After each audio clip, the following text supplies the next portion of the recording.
Hello, and welcome back to the Chip Observer.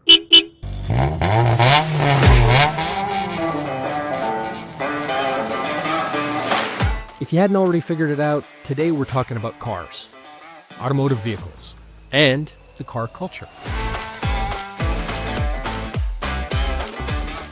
And of course, the semiconductors, and AI, and BEVs, all the good stuff that's currently reshaping the automotive industry and the culture around it in 2025.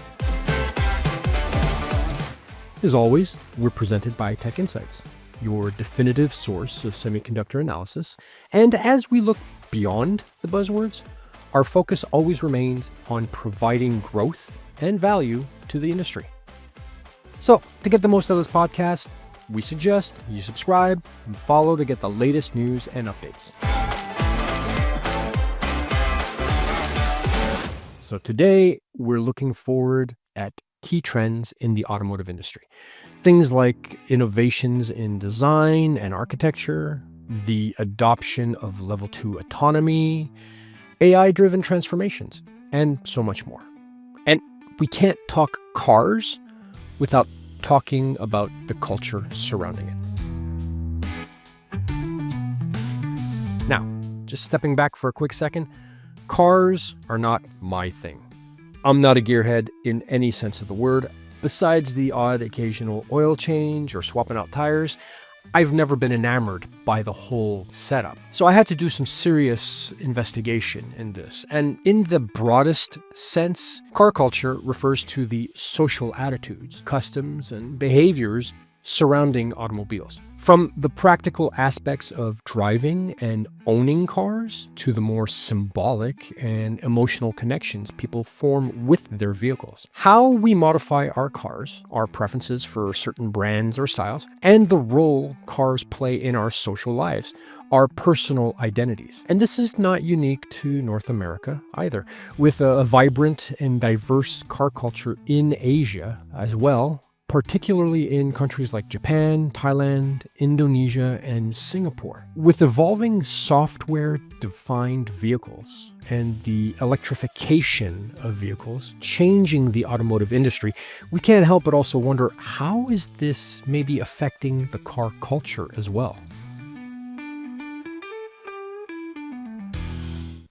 So let's get started with the biggest disruptor, China. We've long known that cars were defined by their mechanics, and then later by their electronics. But now, with this shift to domain controllers and zonal architecture, centralized compute environments, it's fair to say that China is moving faster than the rest of the world in driving this change. TechInsights expects that it will be China that's going to be driving vehicle architecture change. Over 50% of the production in 2030 is going to be based on some form of zonal or high-performance central compute architecture, while outside of China, that's going to be much closer to 25%. That's Ian Riches, VP of Global Automotive Practices at TechInsights. He's the all-around car guy around here, and really the expert voice for all things automated and automotive. And as he stated, it's fair to say that China is moving faster than the rest of the world in driving these changes, lining up with what we've been seeing and reporting on. Chinese-produced vehicles are in high demand and will account for more than 3/4 of global demand for zonal control and HPCs, that's high-performance computing, before the end of 2025. But I can't help but wonder, when we talk about China's dominance here, are we also looking at the world splitting into two different supply environments? One driven by Chinese suppliers and another by the rest of the world. But we are really seeing two different speed ecosystems emerge. The rate of change which is happening outside of China, supported by the global supply chain, and that rate of change happening inside China, which increasingly is being supported by Chinese domestic suppliers all the way down to the semiconductor level. That's fascinating, especially since, as most recent analysis show, no other large global OEMs even appear to be in the top 10 growth charts for semiconductor usage. It really highlights how far China is pulling ahead right now.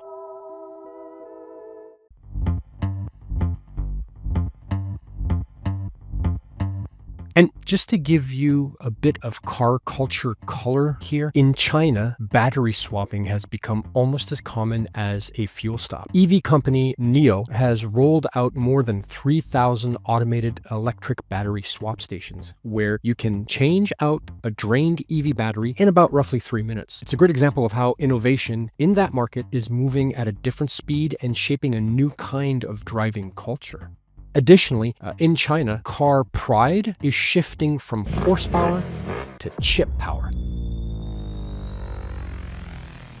Younger drivers brag about their car's AI features and screen setups as much as Western gearheads once did about V8 engines. There's been no shortage of headlines lately about EVs slowing down. Automakers pulling back, consumers hesitating. But when you look at the bigger story, the numbers of battery electric vehicles, that's BEVs, volumes are still growing and in fact accelerating, especially in China. Battery electric vehicle volumes will continue to grow. We see a global penetration of battery electric vehicles at 35% in 2031, and a total electrified vehicle across mild, full, plug-in hybrids, etc., as well as the battery models at around 60% in 2031. China is currently producing almost 2/3 of the world's plug-in models. As I say, BYD, now the single largest producer. That's really putting things into perspective. And even if there are some who called 2024 a failure year for EVs, I think some may be missing that point. We saw market growth by nearly 20%, with faster growth still in 2025 in general, and still so looking forward. Given that kind of dominance, we really are seeing a split in real time, one driven by China's massive home market, and another slower track in the US and in Europe. China will still account for at least 50% of global plug-in production in 2030, even if Chinese automakers don't rapidly expand their overseas sales, their export markets, which mean that China is going to be the lead player in this market for many, many years to come.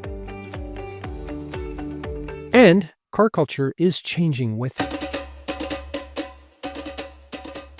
China now produces over 60% of the world's electric car and 80% of their batteries. Many of their cities, like Shenzhen, have gone nearly all electric, reflected within their taxis and bus fleets, for example. And in Europe, classic car rallies are starting to feature EV categories and even silent drag races where Teslas and Porsches battle it out. Norway, where nearly 80% of new cars are EVs, has already seen its car clubs adapt to celebrate charging speed and range rather than exhaust notes.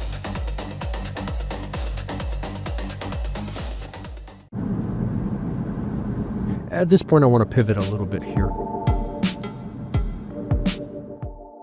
We briefly looked at China's leading changes in architecture with substantial growth in EVs, but there's still something we haven't achieved yet. We've been promised fully self-driving vehicles for years now, to no avail. And it seems the real story is level 2 automation, and it's quickly becoming mainstream. For those not in the know, Level 2 automation refers to partial driving automation, where the vehicle can control both steering and acceleration and deceleration simultaneously.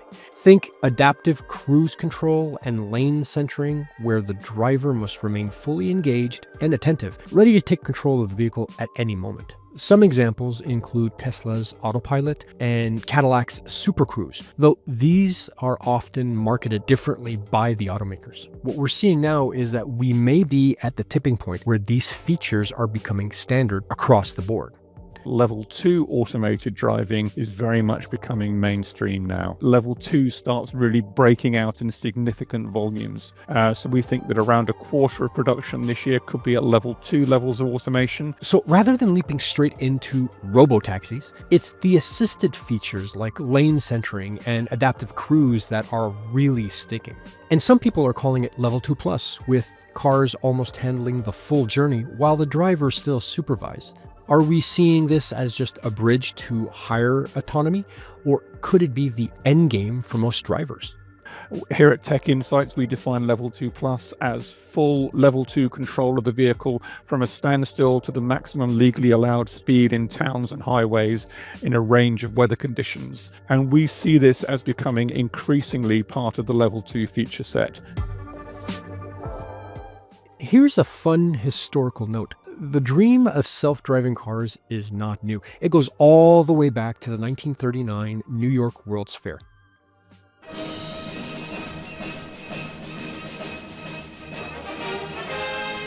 Where GM's Futurama exhibit showcased a vision of driverless highways. So today's Level 2 features are really the continuation of an 80-year-old dream.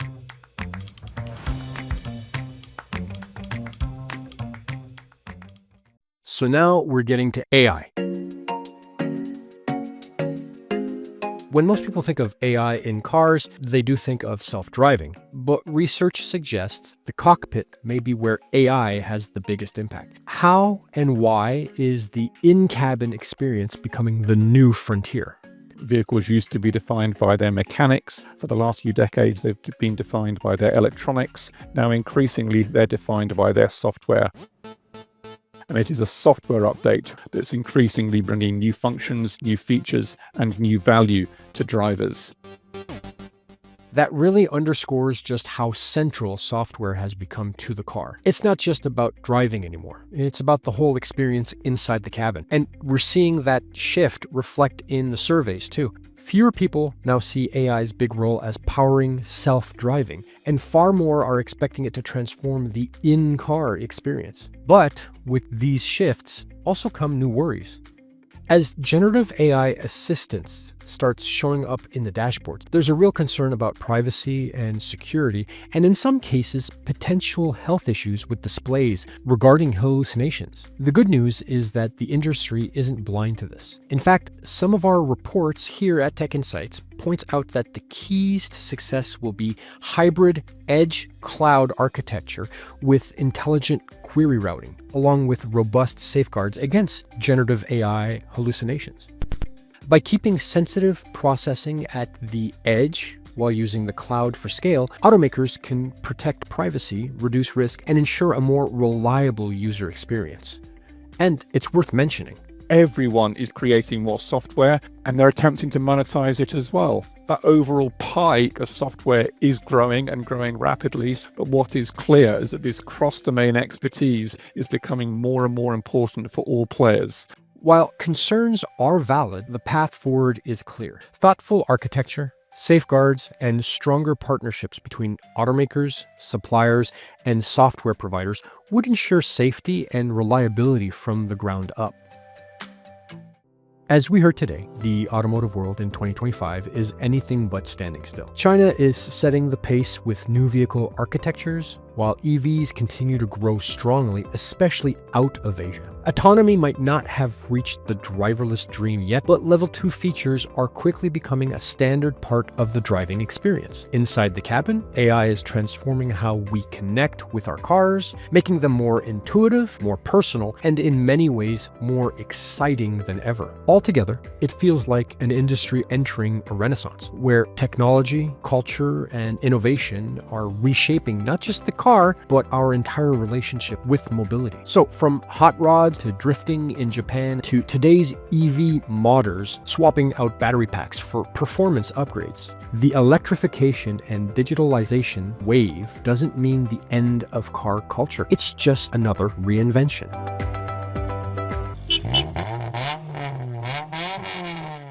Thank you so much for hanging out with us today. If you had fun, learned anything new, do us a favor and subscribe, comment, like, and share. And you can always explore more in-depth analysis at TechInsights.com directly by registering as a guest user to access complimentary content. We'd like to thank Ian Riches for sharing his notes and insights. There wouldn't be much of a show without it. Note, the contents used today were for transformative, educational, and informational purposes only, and don't reflect views or opinions of the institutions or organizations mentioned. Just a quick note, even though AI was used in generating this episode, the script was fully resolved by a human being. And you can listen to us at all your favorite podcast providers. Until next time, stay curious, stay connected, and stay insightful.